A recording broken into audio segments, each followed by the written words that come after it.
तब हम सिद्ध करेंगे क्या वास्तव में हम लोग असत्य बोल पाए।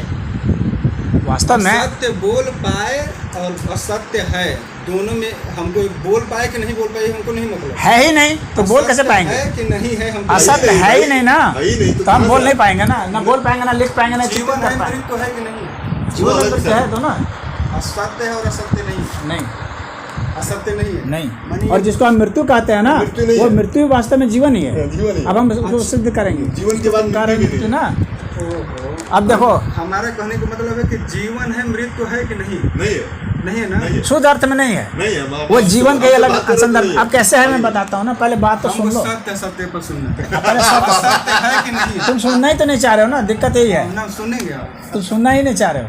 क्लियर होगा तब सुनेंगे ना, हम गलत चीज तो सुनेंगे नहीं, क्लियर हमको होना चाहिए। तुम बोलने दोगे तभी तो सुनोगे, गलत कुछ नहीं है।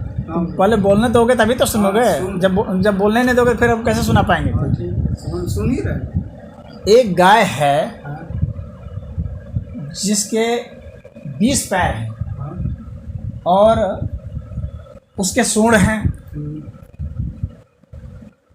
तो ऐसी गाय मैंने देखी है। अब चूंकि किसी ने भी नहीं देखी है, अब यह जो है असत्य हो गया। कैसे हो गया? सुनो, नहीं तुम लोग के लिए नहीं, बात समझो, तुम लोग के लिए जिन लोगों ने नहीं देखी या मैंने भी नहीं देखी, मैंने बना ली इसको, ठीक है, मैंने कल्पना करके बना ली, मैंने ऐसा डिस्क्रिप्शन दिया। हम लोग इसी को ना झूठ बोल देते हैं। अब यह एक आम लोग जो झूठ बोलते हैं उसकी भाषा में यह एक झूठ है, इसी को हम लोग आम लोगों की भाषा में झूठ बोलते हैं, लेकिन वास्तव में यह झूठ नहीं है। किस तरह से झूठ नहीं है बताता हूँ। गाय होती है, यह सच है, ये सबके अनुभव में आ गया। अब इसके बाद है सूंड है, सूंड भी सबके अनुभव में आ गया। ये अलग बात है कि वो गाय में नहीं होती। हमने क्या किया, हाथी के सूंड को काटा और गाय के सूंड में फिट कर दिया, कहा कि ये गाय के सूंड है। पैर होते हैं गाय के 4, हमने अन्य पैर को भी ला के लगा दिया, यानी संख्या जो है 4 के बजाय उसने 10 कर दी। इस तरह से हमने कई सत्यों को मिला करके एक जो बनाया उसको हम लोग झूठ कर दिए, लेकिन वास्तव में हमने सत्यों को ही मिलाया, मूलतः झूठ कहीं नहीं था।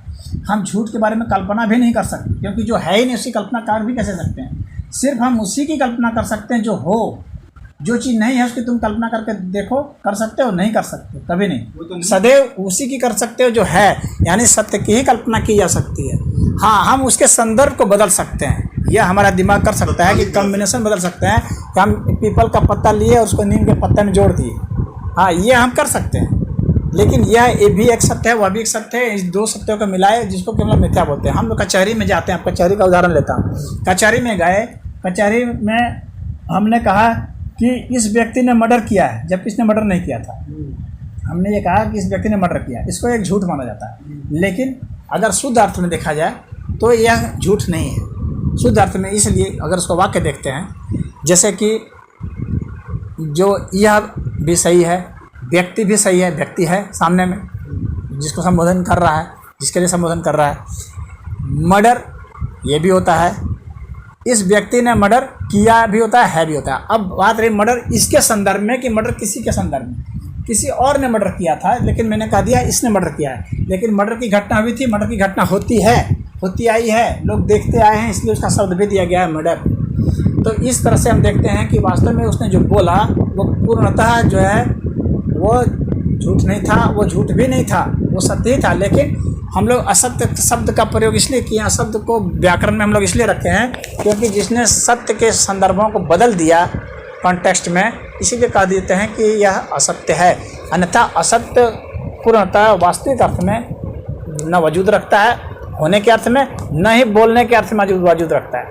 सिर्फ हम लोग संदर्भ बदलते हैं, उसी को हम लोग असत्य कहते हैं। यानी यह एक व्यवहारिक अर्थ में कहा जाने वाला शब्द है। व्यवहारिक अर्थ में थोड़ा बदल के सत्य को जो कहते हैं उसको हम लोग असत्य कह सकते हैं। बस असत्य का इतने भर तक वजूद मानते हो तो अगर मान लो। अब रही जन्म और मृत्यु की बात पर आते हैं। जन्म और मृत्यु की बात पर आते हैं।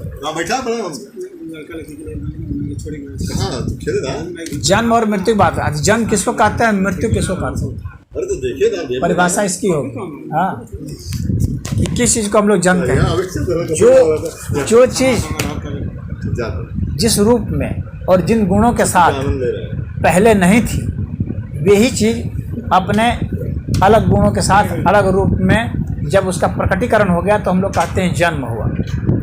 हाँ, वह जन्म व्यक्ति का होता है, प्राणियों का होता है, और जो निष्प्राण हैं, जो निर्जीव तत्व हैं, उनका भी होता है।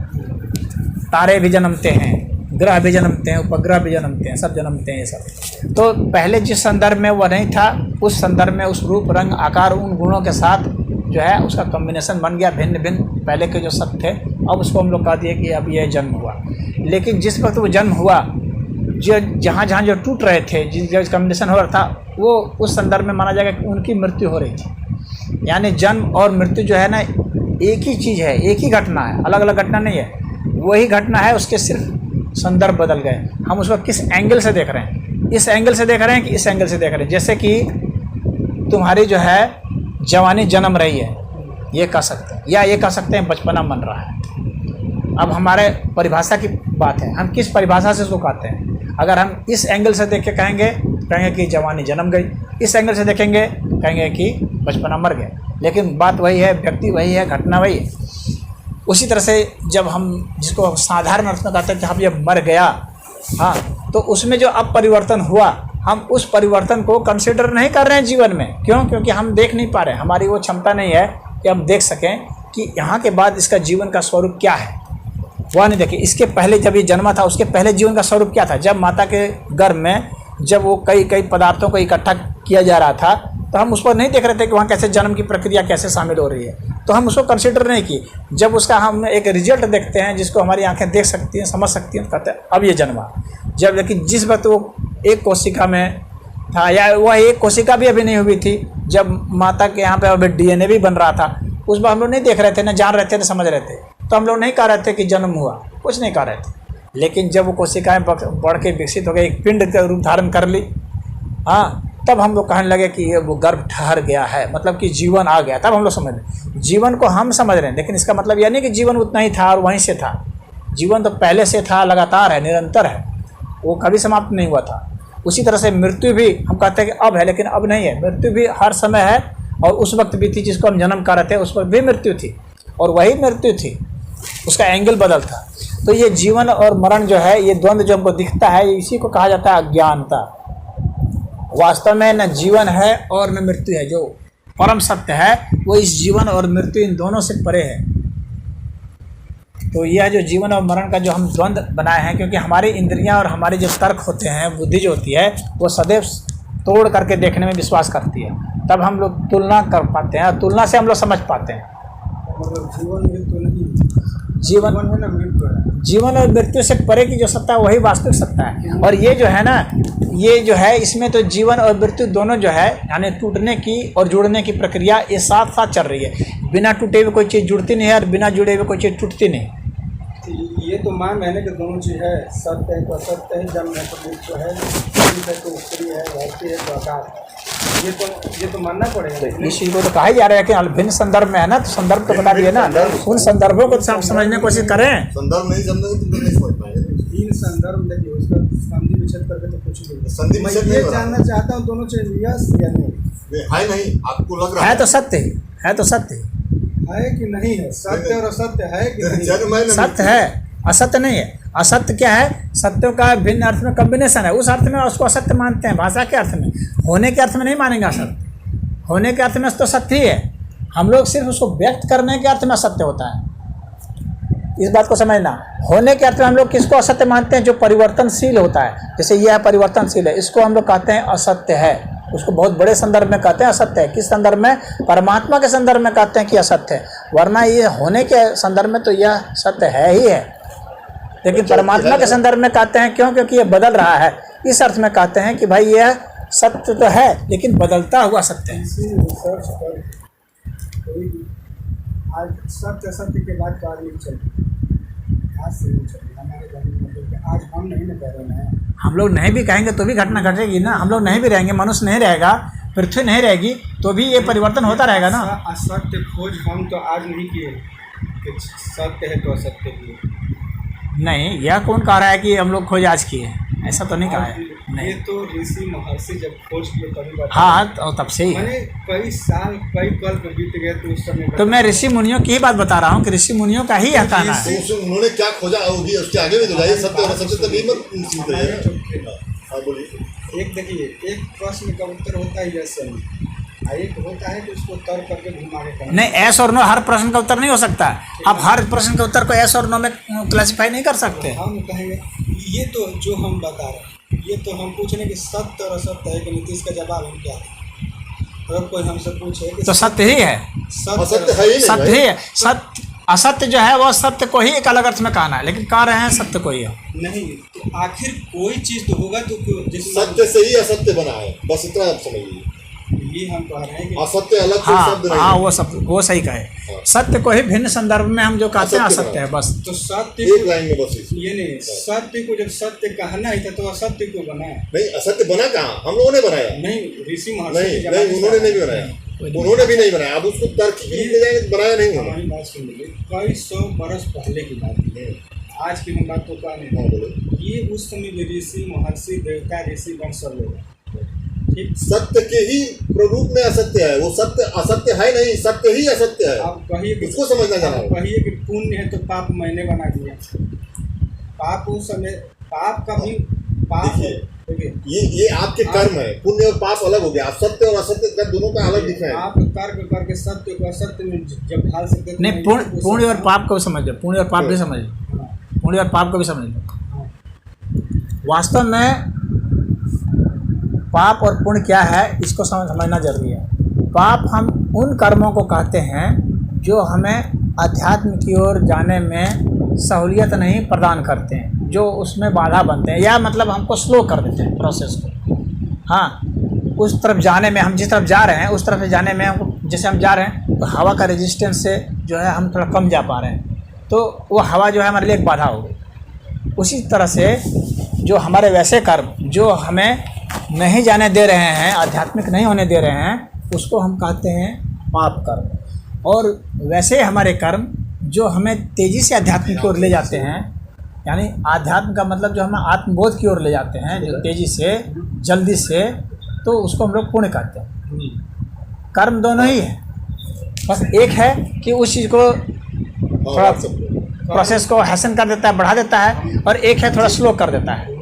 बात इतनी है। वही चीज़ को कर्म दोनों एक है, लेकिन दोनों का प्रभाव तो अलग है। हाँ, प्रभाव बिल्कुल अलग है, उसी तरह सत्य निश्चित है। वही कहा ना, तो वो प्रभाव अलग है, तो नहीं, दोनों का कार्य अलग है, प्रभाव अलग है। हाँ, प्रभाव अलग है, इसमें कोई दो राय मैं ये कहना चाहता हूँ कि सत्य और असत्य जो है तो दोनों का प्रभाव तो अलग होगा। अलग होगा ही, प्रभाव है तो जब दोनों का प्रभाव अलग है कि एक दूसरे के, लेकिन है वो सत्य ही। नहीं, एक दूसरे पाप भी जो है ना, वह भी एक तरह का पुण्य ही है। अगर उस, क्योंकि पाप भी हमें ले ही जाता है धीरे धीरे। देखो, अब तुम ऐसे समझो कि पुण्य है। हाँ, कैसे है, मैं उसको समझना पड़ेगा कैसे है। कंस ने पाप ही करते करते पुण्य की तरफ गया ना, कुछ ये नहीं करना। कैसे है मैं बताता हूँ, इसको समझ लो। जैसे नीरज, मान लो कि दरवाज़ा यहाँ पर एक ही है, ठीक है, मैं दरवाजे की तरफ जाऊँगा तुरंत निकल जाऊँगा, ठीक है, लेकिन अगर मैं दीवार की तरफ जाऊँगा तो नहीं निकल पाऊँगा ना, नहीं निकल पाऊँगा। तो दीवार एक बाधा है, ठीक है, लेकिन बाधा होते हुए भी क्या है कि यह भी एक रास्ता दिखा रहा है। क्या रास्ता दिखा रहा है कि इधर रास्ता नहीं है, तब वो क्या है, फिर हम यहाँ दें, फिर इधर टटोल लेंगे, इधर टटोल लेंगे, इस तरह से हम उसको निकल जाएंगे। तो हमारे जो पाप कर्म हैं वो इसी तरह से हैं जो हमें दीवार की ओर ले जाते हैं। लेकिन ले जाने का मतलब यह नहीं है कि हमको दीवार से चिपका लेते हैं कि अब तुमको निकलने नहीं देंगे। ले जाते हैं मतलब कि वहाँ से हमको फिर वो रास्ता दिखाते हैं, वो हमें गाइड करते हैं कि आप इधर से निकलें। तो वह भी एक फैसिलिटेट करते हैं, लेकिन थोड़ा सा हमें प्रोसेस स्लो हो जाता है। बात इतनी है, तो उसका प्रभाव इतना भर है, इसमें कोई दो राय नहीं। इसीलिए तो शब्द बना है। कुछ तो पाप ऐसे है कि जो हमेशा कुछ ऐसे पाप कुछ दरवाजे से निकलने ही नहीं देंगे। नहीं, ऐसा कोई पाप नहीं हो सकता। ऐसा हम कुछ भी नहीं कर सकते जो हमको स्थिर रूप से बांध दे कहीं पर, ऐसा नहीं हो सकता। क्योंकि यहाँ ये जो प्रकृति है, अस्तित्व जो है, यहाँ गतियाँ हैं, ये लगातार, ऐसा कहीं नहीं, कोई फिक्स कोई चीज़ नहीं हो सकती, कभी नहीं, कहीं है ही नहीं। किसी चीज़ को कोई सिद्ध नहीं कर सकता कि ये चीज़ सदा के लिए फिक्स हो जाए। ठीक है, तो हम नहीं निकल पाए, जितना दूर गए तो उसका अस्तित्व है ना। तो वो कहा ही जा रहा है प्रभाव, 84 लाख अगर योनि में प्रभाव तो माना ही जा रहा है। कौन कह रहा है कि नहीं माना जा रहा है? तो उसको सत्य को हम, अरे पाप को हम कैसे कह सकते हैं कि पाप नहीं है? कह रहे हैं पाप भी पुण्य का ही एक ऐसा स्वरूप है जो हमें लेट कराता है, बस इतना ही बात है। पुण्य से नहीं मतलब है कि नहीं, क्यों नहीं है? पाप है कि नहीं? क्यों नहीं है उसके शब्द बने, क्यों शब्द बने? अगर नहीं होता शब्द क्यों बनते, ये बताओ। मन शब्द वही मैं पूछना चाहता हूँ कि शब्द बने हैं तो यानी कि वो है। हाँ है, लेकिन वो किस संदर्भ में है वो ये समझना जरूरी है कि किस संदर्भ में है, ये समझना जरूरी है। नहीं, हमको ये है ना कि है वो। हाँ है, क्यों नहीं है, तभी तो शब्द बने। वो है, हाँ बिल्कुल है। तो उसी तरह हमको ये जानना है कि सत्य है तो असत्य है। लेकिन वो जो है जो बना है इसको समझना इसलिए जरूरी है क्योंकि वह जो पाप बना है ना वह पुण्य का ही एक स्वरूप है। कहने में वो उसका विपरीत, ठीक इसीलिए इसीलिए कैसे हम जानना यही तो मैं बता रहा हूँ ना, कैसे, यही तो बताया ना, तुम समझ नहीं पाए अभी तो। पुण्य हमको क्या किया कि इधर ले गया, पाप क्या किया कि इधर से हमको इधर ले गया, बस इतना डायरेक्शन की तो बात है, इधर से इधर ले गया, ले जाएगा उसी रास्ते ले गया ना, डायरेक्शन की बात है, इधर से इधर गए, इसमें सीधा इधर गए, थोड़ा इसमें रेंज बढ़ गया। जैसे ये कोई पगडंडी है, एक सीधा रास्ता है, एक रास्ता इधर से एक घूम गया है, तो दोनों ही रास्ते ही, ये अलग बात है, एक में थोड़ा हम देर से घूम के गए, एक में तुरंत पहुंच गए। नहीं तो वो पाप का रास्ता पर हम लोग गए ना, पाप पे तो गए ना। वो तो माना ही जा रहा है, कहाँ कहा जा रहा है, पाप को मानना पड़ेगा, लेकिन है तो पुण्य से नहीं माना जाएगा। नहीं, वो पुण्य से ही माना जाएगा। क्यों माना जाएगा, ले जा रहा है। क्यों पुण्य से माना जाएगा, मैं बताता हूँ। पाप को तब माना जाता जब हमको वो कभी अध्यात्म की ओर नहीं जाने देता। हमारा तो कर्म पाप की तरफ ले गए, जब कर्म ऐसा करेंगे तब ना पुण्य की तरफ जाएंगे, तो मैं उसको कैसे मानूं कि पुण्य का ही भाग है। इसीलिए तो कह रहा हूँ मैं, पाप वैसे कर्म होते हैं जो हमें थोड़ा सा रेजिस्टेंस भले दे सकते हैं। और क्यों रेजिस्टेंस देते हैं मैं बताता हूँ, सुनो, इसको समझो पहले। रेजिस्टेंस क्यों देता है, क्योंकि हम अभी परिपक्व नहीं हुए हैं, हमको परिपक्व करने के लिए देता है रेजिस्टेंस। पाप हम क्यों करते हैं, क्योंकि अभी हम उन कर्मों से नहीं गुजरे हैं, हमने उसका अनुभव प्राप्त नहीं किया है, इसलिए हमको वो रेजिस्टेंस दे रहे हैं, हमको सिखलाने के लिए है। हमें दुख दिया जा रहा है इसलिए क्योंकि हमने अभी दुख नहीं झेले हैं, वैसे नहीं झेले हैं, तो हमको सिखलाने के लिए है। तो वह जो है हमारे एकदम ध्रुव विरोधी नहीं है, क्योंकि सब परमात्मा स्वरूप ही है। वो सारे जो स्वरूप हैं, जो दुख है, चाहे दर्द है या पाप है या कुकर्म है, ये सारे जो हैं वो उसी के स्वरूप है, परमात्मा के स्वरूप हैं। परमात्मा के इसीलिए परमात्मा को कहा गया है आनंद स्वरूप, उनको कहा गया है। इसीलिए उनके हिसाब से हमको उधर ही चलना है, चाहे पाप कर्म भी हमें उधर ही ले जाएंगे।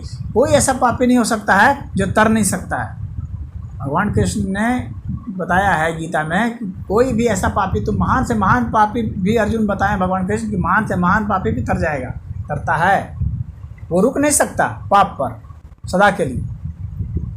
क्यों, क्योंकि उसके भीतर में वो पुण्य का ही परिणाम है कि उसको जाना है। वो पाप जो है वो पुण्य का ही एक स्वरूप है, और वह स्वरूप क्या ऐसा है, हमको सबक सिखाने के लिए। अगर उसको अच्छा से सोचा जाए तो वह हमें गुण देने के लिए है, जो अभी हमारे में वो विकसित नहीं हुआ है, हमारे में वो क्षमता भी नहीं आई थी, उस क्षमता को देने के लिए है वो पाप। हमने जो पाप किए हैं वो पाप किस लिए किए हैं, कि हमारे में वो क्वालिटी आ जाए, हम उसको एनालिसिस कर सकें, जो हम नहीं कर पा रहे थे अब तक। ऐसा नहीं है कि हमको सदा के लिए रोक दिया, अब हम कभी नहीं जा सकते, ऐसा नहीं। अगर ऐसा होता तब वो शुद्ध रूप में विरोधी माना जाता, तब वो माना जाता कि नहीं ये पुण्य का विरोधी है, अब ये पाप अलग है बिल्कुल। कहा था कि 84 लाख। हाँ कहते हैं, ये तो गलत है। नहीं गलत नहीं है, कौन कह रहा है गलत है? वो क्यों भटकते हैं, क्योंकि वो उनको सीखना है, अभी सीखे नहीं है। वही तो बात महाराज जी कह रहे हैं, सुनिए पहले। वो रास्ता वही बात उन्होंने कहा। अच्छा ये बताइए, वही बात उन्होंने कह दिया, आप नहीं समझ पाए। हमारी बात को आप नहीं समझ रहे, हम क्या कर रहे हैं, हमारी बात सुन लो। 84 लाख योनि में भटक करके एक योनि में अगर उस मार्ग पे जाते हैं तो कौन भारी पड़ता? आपके पुण्य। पुण्य हमेशा भारी है भाई। आपको गए तो उसी रास्ते से, अच्छा, पुण्य से गए वो पाप से नहीं ना गए तो पुण्य से गए। लेकिन 84 लाख योनि तक तो दूसरे रास्ते से हम निकलते रहे। कहाँ निकले आप? उस दूसरे नहीं निकले, आप निकले उसी रास्ते से, आप वही नहीं समझ गया वहीं से ना, 84 आप देखिए गया वहीं से ना, 84 उसको जाना वहीं पर है। 84 लाख योनि जैसे हुआ, एक योनि अगर मान लीजिए मिला, ठीक है इस रास्ते से निकले, लेकिन 84 लाख योनि को क्या कहेंगे? क्या कहेंगे, उसका वो सीखने का ट्रेनिंग का पीरियड है वो। ट्रेनिंग हम नहीं। हाँ ट्रेनिंग का पीरियड है, वो सीखेगा उसमें। अभी वो पात्र नहीं हुआ है, वहाँ जाने का पात्र नहीं हुआ है। जाएगा वहाँ। ये तो एक ठो पर्दा डालने के लिए, पर्दा डालने के लिए नहीं है, ये हकीकत है। अच्छा तुम सोचो कोई भी कहीं पहुँचा है तो कुछ ना कुछ सीखा है तब ना वहाँ गया है। अच्छा ठीक, बिना सीखे तो कैसे चला जाएगा? तुम नहीं रखो, तुम संगीत सीख रहे हो, तुम पहले बिना ABCD सीखे कोई ग्रंथ लिख देगा? एक बात सुन लो, तुम जो संगीत के पहले जाते हो, हमारे लिए एक बात तो हमारा सुन लीजिए, ठीक है। कोई सीखा, आदमी कहता है कोई सीखा, बच्चा चलेगा तो गिरेगा। हाँ वो सीख रहा है, हाँ सीख रहा है, सीख रहा है। उसको वो दंड अगर समझ ले तो गलती है ना। दंड नहीं है। अब उसको घुमाइए मत, हमारी बात सुनिए पहले तब इसको। हाँ बच्चा चलेगा तो गिर जाएगा, ठीक, वो गिरा, अब ये कहेंगे कि नहीं वो बच्चा है, वो पाप है, ये पुण्य, वो गिरा तो वो गिरा, उसको कहेंगे कि गिरा ही। हाँ, तो वो कौन कह रहा कि नहीं गिरा? लेकिन सदा के लिए नहीं गिरा वो, सादा के लिए नहीं गिरा। हाँ। एक समय है खड़ा हो, वो उठने के लिए गिरा है। लेकिन उसको हम क्या वो नाम देंगे गिरा को? वो तो पाप हो गया, वो तो पाप ही हो गया ना। हाँ, तो गिरा तो कहा गया, वो तो पाप है ना। तो उसको कहा, कौन कह रहा है कि नहीं कहा? ये तो कोई नहीं कह रहा है। सादा लेकिन वो किस अर्थ में है और कहाँ तक उसकी सीमा है, वो उसका रूप कैसे बदला हुआ है, वो समझना पड़ेगा ना। रूप देखिए, रूप तो बदलने के लिए 84। अच्छा, टीचर जो है, एक टीचर अपने बच्चे जब पढ़ाता है, सिखाता है, तो जब वो नहीं सीखता है तो उसको एक छड़ी मार देता है। हाँ, तो वो इसलिए मार देता है ताकि वो सीखे, इसलिए नहीं मारता है कि इसको मैं मार मार करके इसको मुआ दूंगा, मेरा ये शत्रु है। वो उसको सिखाने के लिए कहता है कि वो कहीं ना कहीं वो चीज़ तो हो गया ना, उसको मारा तो। हाँ, तो वो चीज़ तो हो गया, पनप गया, उसका जन्म हो गया। हाँ, हमारे कहने का मतलब ये वो तो जन्म हो गया। मैं आपको एक छड़ी मारा सुधारने के लिए, तो चोट तो लगी, तो उस चीज़ का तो जन्म हो गया। चोट तो लगी, ये कहोगे ना, तो चोट इसलिए लगी नहीं, चोट नहीं लगी। बेहतर सिखाने के लिए। चोट नहीं लगी, हाँ। उस चीज़ का जन्म हो गया। एक छड़ी हाँ, पड़ी, जन्म के अर्थ में समझे तो वो अलग है, हम न्यू दर्द चीज़ के हो अर्थ में गया, कह न्यू रहे थे। जनरेशन। जैसे आप बात को कह रहे हैं तो मैं भी अपना बात कर रहा हाँ हाँ, ठीक है। हूँ। आपके बात से तो आपके बात के हिसाब से तो जन्म हो गया, वो मार का जन्म हो गया। हाँ, तो उसी तरह पाप का भी जन्म हो गया। जैसे बच्चा गिरा तो उसको गिरने मतलब वो एक अलग रूप हो गया, एक अलग कार्य हो गया, हर एक चीज़ अलग हो गया। जब उसका बिल्कुल अलग हो जाता है ना। देखो, तुम्हारी बात उस तरह से बिल्कुल अलग होता है, तो पाप बढ़ता चला जाता, बढ़ता चला जाता, बढ़ता चला जाता, उसका छोर ही बिल्कुल अलग हो जाता, डायरेक्शन ही। फिर आप उस रास्ते पे वो नहीं फिर जाते। इधर में कभी नहीं आ सकता था, मतलब वो जाता जाता चला जाता है, तब माना जाता कि ये ठीक एकदम अपोजिट है, ये कभी भी इसमें बीज नहीं है इसको वापस आने का, वापस नहीं आएगा। और कभी भी ये सुधरने का वो नहीं है। अगर ऐसा होता तब माना हर जाता पल कि सुधरने शुद्ध का रूप चांस से हो। ये विरोधी है। अच्छा, हर से सुधरने के हर चांस पल सुधरने का उसका ठीक चांस है। है, चांस है, हम मानते हैं कि चांस है। हमको चांस से मतलब नहीं है। हम क्या कहना चाहते हैं वो समझो कि उस चीज़ का जन्म हुआ कि नहीं हुआ। तो वो तो देखिए, जब जन्म हो गया तो वो तो आजीवन रहेगा। नहीं, यही तो समझना है कि वो आजीवन नहीं रहेगा। अच्छा, ये चीज़ जब जन्म हुआ, जैसे पाप पुण्य का जन्म हुआ तो आजीवन है ना। पुण्य आजीवन रहेगा। पुण्य कैसे मान लो? उसी से तभी जाएगा। पाप नहीं रहेगा। ये नहीं, हाँ। 50 बार हम 100 बार यहाँ पर दीवार में टकरा, एक बार निकले तो पुण्य का जन्म हुआ। तो तभी 100 बार जब इसमें जब सारे पाप आप खत्म कर लिए तभी पुण्य पे गए आप। वो तो जन्मा ना 100 वर्ष तक तो ये जन्मा तो जब खत्म हुआ तभी आप पुण्य पे गए। वो पुण्य की ओर ही आपको ले जा रहा था ना, वो पुण्य का ही रूप था वो।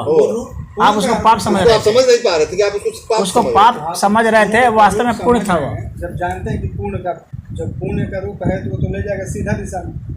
ये जो इसको क्यों नाम दे रहे हैं? हम पाप इसलिए नाम दे रहे हैं, नहीं तो हमको पुण्य को फिर हमको कई कैटेगरी बनानी पड़ती, इसलिए पाप नाम दिया गया। कहा जाता है कि पुण्य 1, पुण्य 2, पुण्य 3, पुण्य 4, पुण्य 5, पुण्य 6 और पुण्य फाइनल, तब हमको ऐसे बोलना पड़ता। हमारा कहना नहीं। और हम लोग की भाषा जो है ना, ऋषि महर्षि अच्छा कोई विद्वान जब पाप की संज्ञा नहीं छोड़ा। विरोध क्यों कह रहा था, मैं बताता हूँ तुमको विरोध। तुम ऐसा समझो, एक व्यक्ति गरीब है, एक व्यक्ति अमीर है, गरीब को अमीर का विरोधी मान लेते हैं लोग। हाँ, इसीलिए गरीब शब्द बनाया गया। अगर गरीब क्यों बनाया गया? गरीब इसलिए बनाया गया कि अमीर का विरोधी के रूप में। लेकिन वास्तव में गरीब विरोधी नहीं होता है। क्या है? गरीब का मतलब मान लो 1 रुपया, तो अमीर का मतलब 1 लाख रुपया। तो जो 1 लाख रुपया जो है, एक रुपया जोड़ करके 1 लाख रुपया हुआ। तो हम लोग अलग अलग कैटेगरी बनाएंगे कि अमीर नंबर 1, अमीर 2, अमीर 3, अमीर 4। इतना हमको इतनी भाषा बनानी पड़ती। भाषा बनाने के पीछे जो शब्द गढ़े गए हैं, इसको समझना पड़ेगा कि शब्द क्यों गढ़े गए। इसलिए गढ़े गए क्योंकि फिर अलग अलग स्टेट के लिए अलग अलग शब्द बनाने पड़ते और फिर मनुष्य को समझना कठिन हो जाता। इसीलिए बनाया गया कि नहीं, इसको गरीब कहो, इसको अमीर कह दो, इसलिए कहा गया। नहीं तो हम लोग को एक एक के लिए अलग अलग नाम करना पड़ जाता है कि अमीर नंबर 1, अमीर नंबर 2। तो क्या होता है, कन्फ्यूजन जैसा पैदा हो जाता। कन्फ्यूजन हम लोग में पैदा न हो, इसीलिए हम लोग इस तरह से बना दिए। छोटा और बड़ा हम लोग 2 अलग अलग बना दिए। लेकिन हर जो बड़ा है ना, वो छोटा का ही एक विकसित रूप जैसा है। लेकिन कैटेगरी तो आज भी दिया गया है, अमीर 1, अमीर 2। वो कहाँ कहा जा रहा कि नहीं दिया गया, इसीलिए दिया गया। जब ये अमीर ये जो सहूलियत है क्यों किया गया है, हम लोग के लिए भाषा सही हो और हमारी समझदारी सही हो जाए। अब एक कैटेगरी होना चाहिए, ये गरीब हो या वो। लेकिन अमीर भी तो बोला जाए 1 नंबर 2 नंबर 3 नंबर। यही तो मैं कह रहा हूँ। गरीब को भी क्यों नहीं कहेगा कि 10वां नंबर अमीर है? गरीब क्यों शब्द आ गया? इसीलिए तो मैं बता रहा हूँ तुमको कि हम लोग जो है नहीं, इतने गरीब शब्द जैसे आज हम लोग कहते हैं कि टाटा 1 नंबर पे, अंबानी 2 नंबर पे, फलाना 3 नंबर पे। आज हम लोग कहते हैं तो इस 1 रुपया वाले को भी गरीब क्यों कहा गया? ये क्यों नहीं कहा कहा तो गया जाता है इसी बात को तो मैं समझा रहा हूँ तो तुमको। कहा जाता है कि गरीब सबसे ज्यादा गरीब है, कम गरीब है, वो क्यों नहीं कहा? यहाँ पे गरीब आता है, कहा जाता है। नहीं, गरीब और अमीर की बात नहीं, है। उसमें भी कहा जाता है। नीरज बात को समझने की कोशिश करो, जो मैं बता रहा था तुम वहाँ से थोड़ा सा भटके मामले से। अगर हम एक समझो कि अगर मैं मान लो एक भाषाविद हूँ, मुझे भाषा बनानी है, तो अगर मैं भाषा को द्वैत में नहीं बनाऊँ, यानी द्वंद्व में नहीं बनाऊँ, सिर्फ एक के संदर्भ में बनाऊँ, तो भाषा को समझना बहुत ही कठिन हो जाएगा। अगर मैं कहूँगा क्या मजबूरी है? अमीर 1, अमीर 2, अमीर 3, अमीर 4, अमीर 4, जाते कि दो बनाना पड़ रहा है। यही मजबूरी है ना, भाषा नहीं समझ पाएंगे आप। हमको भाषा समझना ही है। लो, हमको ये समझना है तो फिर हम कैसे व्यक्त कर पाएंगे अपने विचारों को? नहीं बोल पाएंगे ना। नहीं तो किसी को खराब क्यों कर देंगे? व्यक्त करना कि आप सत्य हैं। ऋषि महर्षि उतने थे तो सत्य को सत्य ही कहते, क्या जरूरत है सत्य की? उन्होंने समझाया है, जो जिनका समझदारी का लेवल बहुत ऊंचा हो गया, उनको इस तरह से समझा दिया, जिस तरह से अभी समझाने की कोशिश मैं कर रहा हूँ, वो उनके लिए है जो बहुत हाई लेवल। लेकिन जो सामान्य लेवल के हैं, औसत दर्जे के हैं, वो किस तरह से समझ सकें और बोल सकें, उससे एक मीनिंग बहुत कम समय में और अच्छे ढंग से चले जाए मीनिंग, तो उसके लिए ये द्वंद्व बनाना पड़ता है। अन्यथा वो जो है भाषा बोली ही नहीं जा सकती है, बहुत असंभव हो जाएगी। बहुत मोटे मोटे पोथे लिखने पड़ेंगे, छोटे से एक वाक्य को लिखने के लिए हमें पूरा लिखना पड़ेगा 1 पन्ना, और 1 पन्ना को लिखने के लिए किताब। और हमको हमारे ढंग से ये लग रहा है कि जैसे वो चीज़ था तो एक शब्द में उसको असत्य बोल दिया। वो चीज़ था इसलिए असत्य उसको बोल दे कि ये गलत है, असत्य है। जितने भी तुम द्वंद्व देखते हो ना, अमीर गरीब का, हाँ, प्रकाश और अंधकार का, ये वास्तव में जो है ना शुद्ध रूप से विरोधी नहीं है, बस एक रेंज है।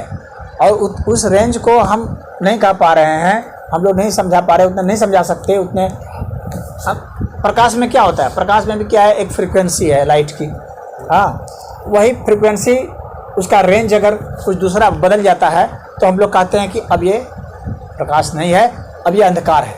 हम लोग अल्ट्रा वायलेट किरणें जो है नहीं देख पाते, हम लोग के लिए वो अंधकार है, अंधकार कह देते। वास्तव में ये सारे जो है प्रकाश की तरंगों का ही खेला है, प्रकाश और अंधकार का। लेकिन हम लोग फिर भी एक बनाए हैं जिसको हम लोग देख सकते हैं और जिसको हम लोग नहीं देख सकते हैं। सारे प्रकाश के ही रेंज के, मतलब हैं सारे फ्रीक्वेंसी ही है तरंगों की, ये सब तरंगें ही है।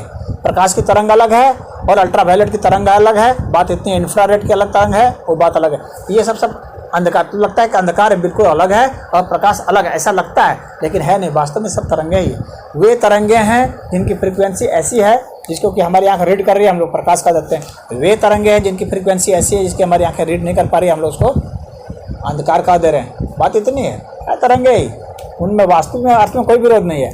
उसी तरह से गरीब अमीर, चाहे बड़ा छोटा, इस तरह में विरोध नहीं है, लेकिन आम लोगों को तो बिल्कुल विरोधी लगता है। और भाषा में अगर उसको कहना पड़ेगा तो काफ़ी कठिन हो जाएगा। हम लोग एक एक स्टेज के लिए एक एक चीज़ को फिर लिखेंगे, नहीं लिख पाएंगे, उतना नहीं लिख पाएंगे, बिल्कुल नहीं लिख पाएंगे। इसलिए भाषा बनाते समय सोचा गया है कि डिक्शनरी में इतने शब्द नहीं हो जाएं कि वो समझ के बाहर ही हो जाएं। डिक्शनरी इतना ही होना चाहिए, अधिक से अधिक डिक्शनरी में कितने 10 लाख 20 लाख शब्द हों तो एक आदमी बोल समझ लेगा। अगर उसमें खरबों खरबों खरबों शब्द होंगे तो क्या उम्र निकल जाएगी, न कुछ समझ सकेगा न बोल पाएगा। तो भाषा की अपनी एक सीमाएं हैं, उस सीमाओं के तहत ही हम लोगों ने इस तरह से इसलिए व्याख्या किया है। इसीलिए ये सब बनाए, सत असत और ये और वो फलना ढिकना, सब जितने भी विरोधी शब्द बने हैं इसीलिए बने। वास्तव में ऐसा कहीं विरोधाभास नहीं है। अगर आध्यात्मिक रूप से देखेंगे, उच्च स्तर पर जाकर देखेंगे तो विरोधाभास नहीं दिखेगा, लेकिन अगर सामान्य औसत बुद्धि से देखेंगे तो ठीक है, विरोधाभास है, पाप दिखेगा, बिल्कुल पाप है, असत्य दिखेगा, है, लेकिन है वो क्या? वो सत्य का ही रूप है। पाप क्या है? पुण्य का ही रूप है। ऐसा ही है, अगर बहुत ऊपर लेवल से जाके देखेंगे तब, अन्यथा फिर तो हमको विरोध में देखना पड़ेगा। अगर औसत बुद्धि से समझना है, विरोध में फंसने का ही पीछे कारण है। जब हम अद्वैत के फिलॉसफी पर चले जाते हैं तब विरोध खत्म हो जाता है। तो द्वैत को अज्ञान कहा गया है और अद्वैत को ज्ञान कहा गया है, बस, और कोई बात नहीं। ज्ञान और अज्ञान की परिभाषा इसी अर्थ में की गई है। हम क्या दो में देख लेते हैं, विरोध में देखते हैं, या हम इन दोनों के बीच का जो विरोध है उसका समन्वय कर पा रहे हैं? यदि हम समन्वय कर पा रहे हैं तो हम ज्ञान में, समन्वय नहीं कर पा रहे हैं तो फिर हम अज्ञान में हैं। हमको दो दिख रहा है तो दो दिख रहा है तो दो का अस्तित्व है अपनी जगह पर अंधकार का अस्तित्व है अपनी जगह पर। कौन कह रहा है कि नहीं है? है, लेकिन है तो वो तरंगों के ही रेंज में ना। विराट प्रकाश का ही अस्तित्व है। वो उसी रेंज में है। अब हमारे यहाँ की ये रेंज है, लेकिन यही उल्लू के रेंज की नहीं है। उल्लू का रेंज अलग हो जाएगा, लेकिन जो है उसका तो भाई हमारे रिसेप्शन की बात है। हम लोग मनुष्यों में कितने होते हैं जो कलर ब्लाइंड होते हैं, जिनको हरा नहीं दिखता है, तो वह फ्रीक्वेंसी वो नहीं देख पा रहा है। तो इसका मतलब यह थोड़ी हो गया, तो उसमें प्रकाश का दोष थोड़ी हो गया, उस व्यक्ति में वो डिफेक्ट है कि वो नहीं देख पा रहा है, उसमें वो क्षमता भी नहीं विकसित हुई है। तो इस तरह से तमाम जो विरोध हैं, उन विरोधों का एक समन्वय करना पड़ता है। तो जो शोर है ना, संगीत में जो शोर भी है वह भी एक संगीत है। जिस अर्थ में हम लोग की चर्चा शुरू हुई थी, तो शोर भी एक संगीत है, निश्चित रूप से संगीत है, इसमें कोई दो राय नहीं है। हम उटपटांग टाइप के कुछ भी बोल देंगे, वह भी एक संगीत है। लेकिन संगीत है, परंतु वह संगीत जिसकी हम लोगों ने मान्यता दे रखी है, जो हम लोग को शुद्ध पवित्र करता है, जो हम लोग को इतना रिदम में एक बीट कराता है, एक रिदम में हम लोग को बीट कराता है। हालांकि अब ये सब भी चीज़ें बीट करा रही है, ये बात नहीं है, तभी तो हम लोग बोलते हैं, हम लोग भाषा बोलते हैं और सुनते हैं, एक बीट करा रहे हैं। लेकिन इनके बीट की फ्रीक्वेंसी जो लयबद्ध नहीं है उस तरह से जिससे उनकी बदल है। जब लयबद्ध हो जाती है तो उसको संगीत कहा जाते हैं, और कोई बात नहीं। जैसे किसी गाने को जो भी भाषा को हम लयबद्ध कर सकते हैं वो संगीत है। दिल तुरंत वहाँ तक पहुँच जाता है, मन शांत हो जाता है। किसी गाने को आप सुनते होंगे